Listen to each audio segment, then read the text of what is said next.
ચીખલી તાલુકાના ખાંભડા ગામમાં એક દિવસ અગાઉ 73 વર્ષીય વૃદ્ધ પર હુમલો કરનાર દીપડી આખરે પાંજરે પુરાઈ છે। વન વિભાગે ગોઠવેલા પાંજરામાં દીપડી ફસાઈ જતા ગ્રામજનોએ હાશકારો અનુભવ્યો છે। પ્રાપ્ત માહિતી અનુસાર ખાંભડા ગામના 73 વર્ષીય ખેડૂત નટુભાઈ પટેલ એક દિવસ પહેલા પોતાના ખેતરમાં કામ કરી રહ્યા હતા। તે સમયે ઝાડીઓમાં છુપાયેલી દીપડીએ તેમના પર અચાનક હુમલો કર્યો હતો। દીપડીએ નટુભાઈના પેટ અને થાપાના ભાગે પંજા મારતા તેઓ ગંભીર રીતે ઘાયલ થયા હતા।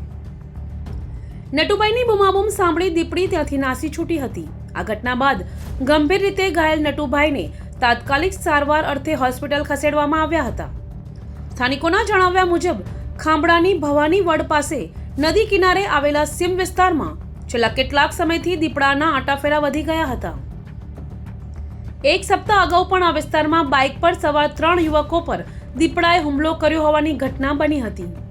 દીપડો સતત પશુઓનું મારણ કરી રહ્યો હતો અને માનવ પરના હુમલા વધતા ખેડૂતો ખેતરમાં જતા પણ ડરી રહ્યા હતા।